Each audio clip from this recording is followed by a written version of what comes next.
This is Wehman, Brunson, and Vernuccio, Inside the News.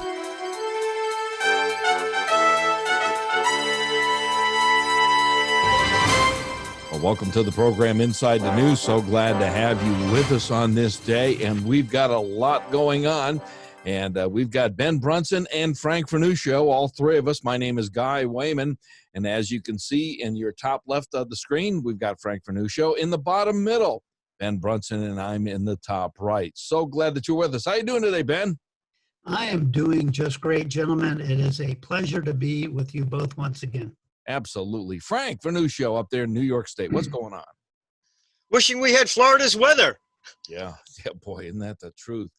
Okay, let's start with America's freedom on the line. Now, as we're recording the program today, I've got to, it's like a little confessional why I'm in Ohio. I'm not in Florida. I'm in Ohio right now.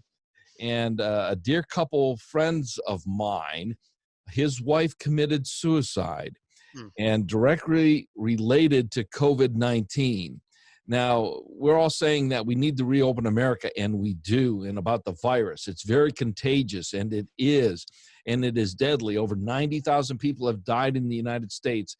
To date, 1.5 million people or cases have been reported, and yet by not reopening, people are frustrated. This friend saw no way out, and it's a tragic shame, but this is some of the things, Frank, that was being reported by Donald Trump, that we have to get this country back and going again. And this is a real problem, isn't it, Frank? Well, it is. When historians of the future write the saga of 2020, I think there'll be two main themes. One, of course, is the spread of the COVID disease, the Wuhan flu. But I think there's something else that they'll look at, too, in how swiftly constitutional safeguards and the common sense that those safeguards provide were overridden so quickly. Look, certainly governors had to take significant actions to protect the public. It is disturbing to me, however, and it should be to all Americans, how they were able to take extraordinary power without any consent from the legislature or without going through any legal niceties or hoops to do that. When you close down businesses simply on executive order without the cooperation of the legislature, without any kind of court permission, you are knocking out constitutional safeguards, which sets a precedent for the future. Anytime there is a unjustified or justified consensus that there's some kind of emergency, it's apparent that governors feel, and perhaps the national government will feel, it's okay to do away with the law with any kind of safeguards. Look, many of the steps that were taken had to be taken. No one doubts that. The problem is, if you're going to take extraordinary measures, such as forcing businesses to close without court order, without legislative permission, perhaps the safeguard of declaring martial law first should have been taken. That hasn't been done. Are we going to say that every time that someone in power decides that there is an emergency, we can simply ditch the Constitution? I think that's a real danger. Yes, it really is. Ben, I want you to weigh in on this because our freedoms are on the line. And I put 1776 in the short form, but Frank made an excellent point there, didn't he, Ben? Well, he certainly did. And I think the country is quickly reaching its limit. And you can feel a revolt in the air, not revolution, but a revolt of the people. And let's go back 8 weeks. And 8 weeks ago, look, when we have an election in this country and you win 60% of the vote, that's considered a landslide. And in a democracy, that is a landslide. Well, we probably had 80% plus agreement 8 weeks ago that we needed a period of lockdown in order to react to what we knew about this virus at the time, the numbers, the way they looked at the time, and it looked like we had a well over 3% death toll from this virus. And there was a lot of fear. We talked about it on this show a lot, and we were no different than most people. We all consented to the lockdown that we entered going into April. Well, that period has come to an end. The goals of that lockdown, the stated goals, have been achieved, and people are really tired of being locked up. And we know a lot more about the virus and the reality of this virus. We know that a lot more people have contracted this virus than the official numbers show. A lot of testing has confirmed this, antibody testing that's been conducted. Blue states like California, there have been significant testing done there to show that this has spread far and wide, and people have had enough, and the consent of the governed no longer exists. In fact, I would say at this point, we're probably equally divided on whether to continue, but I think every day that goes by, we're leaning far more towards the open up side. So the consent is gone from that perspective. Frank, I want to bring up the point that, what has happened, and we've heard this expression before, that they move the goalposts. Mm-hmm. So in other words, this is the achieved goal, and this has happened before, even when we were talking about impeachment, is that the Democrats moved the goalposts. In other words, this is not their achieved goal. They actually moved it over here. That's kind of what Ben was alluding to, was, okay, we have to flatten the curve, but all of a sudden now, oh no, wait a minute, it's another goal that we have to reach, Frank. And Ben is making another point that needs to be dwelled on just a bit more. In terms of the consent of the governed, when this was an emergency situation, and I think there was a common belief that perhaps we need to shut down just about everything for a couple of weeks to let this go by, to let this plague pass us. Well, we've now been shut down for how long? Months, not weeks. And we're talking about, in some cases, particularly in the city of Los Angeles, closing down till the end of August. I think there's a feeling that when there was a temporary emergency where we needed to shut down everything to let this thing die out, clearly there was consent to do that. There was a feeling that this was a logical thing to do. There is now a general perception, perhaps, that this is something about government just exercising power for the sake of power. I listen to some of these governors.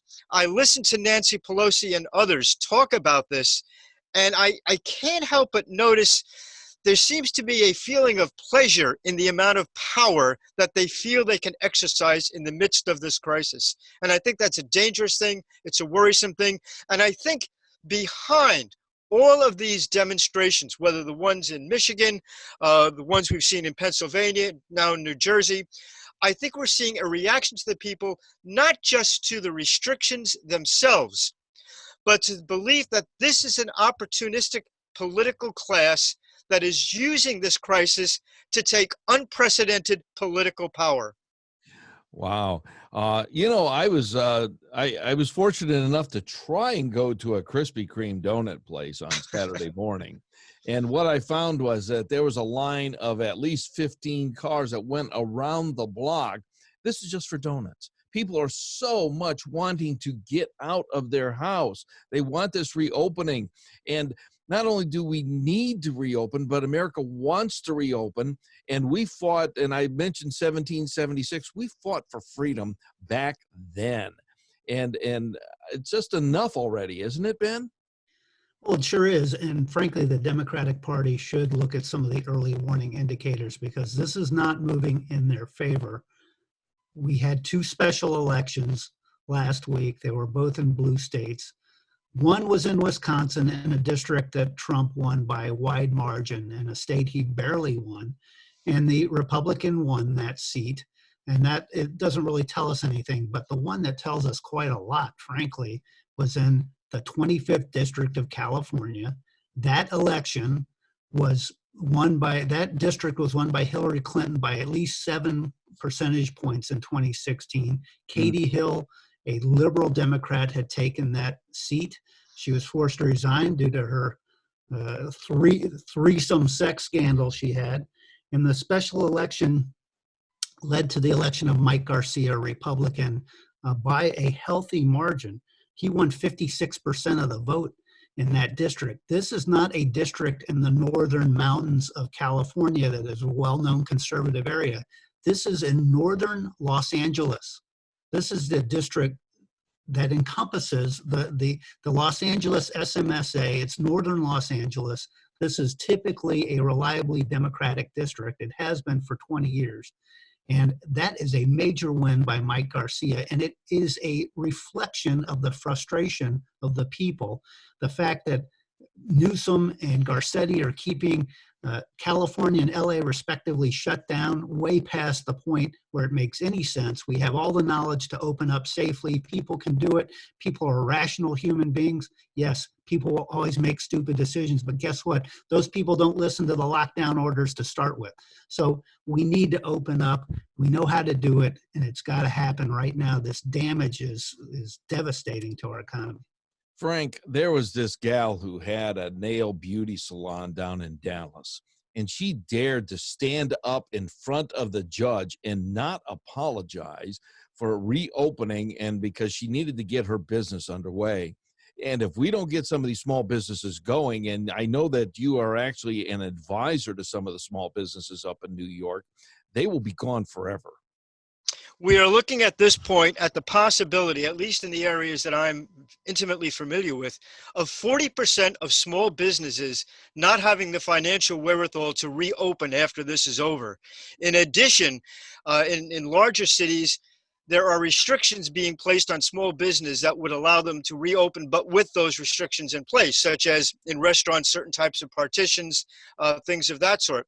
So not only would they have to get the financial ability to reopen after not taking in any cash for a significant amount of time, but to come up with the cash to do those new structural changes that they're going to have to do to allow them to open up. We're talking about restaurants with glass partitions between the booths and things of that sort.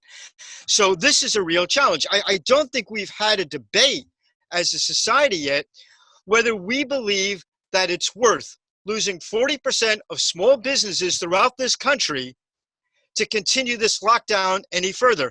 I am struck by comparing this current crisis with others of a similar nature in the past. I mentioned on our last week's program that our Revolutionary War was fought in the midst of a smallpox epidemic.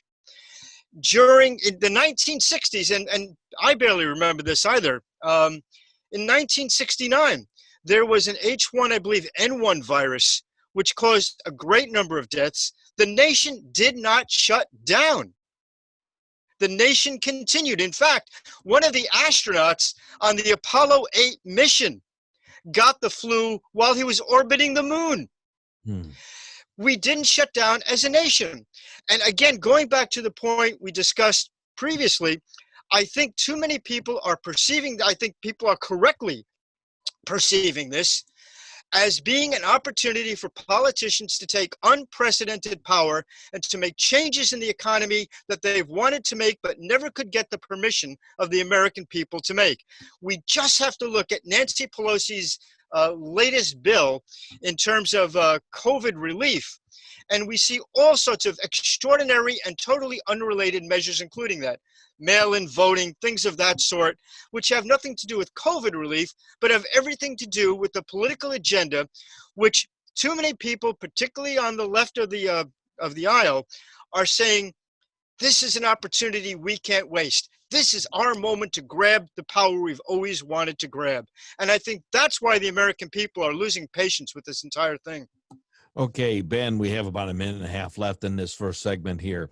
And the House stimulus bill that they want to put out there, over $3 trillion, totally unreasonable. They want to send this $1,200 that U.S. citizens received as a help measure. They want Nancy wants to send this to illegal aliens. This is nuts. Well, of course, this is nothing but a Democratic dream list that I hope is not going to go anywhere in the Senate. I don't expect it to. The president has indicated a willingness to do yet another round of stimulus, but we know where his bias is. His bias is in doing an infrastructure project, which frankly, I wouldn't bother me at all. It actually makes sense to borrow money for 30 years at very low interest rates to fund infrastructure investment in this country. We certainly need it in large segments of this country. So that type of bill wouldn't bother me, but what the Pelosi-led Democrats passed in the House is just wishful thinking on their part. It's not going anywhere. I said last week, and I'll repeat it, to me, that was a campaign pledge wish list. It was for the election coming up. It was for political purposes only. They're going to run on it in November, and that's as far as that went. All right, coming up on segment number 2, we're going to be talking about some international issues, and we're going to be talking about the rest of the world. And Australia has put together a coalition of over 115 countries to investigate China and the WHO and Iran. We're going to be talking about Italy. And then in segment number 3, we're going to be talking about Obama's attempt to rally the nation in this bogus, and I'm going to use the word bogus, commencement address that the networks actually carried in prime time. He's not even the sitting president. We're going to talk about that. We'll be back. You're listening to Wehman, Brunson, and Vernuccio, Inside the News.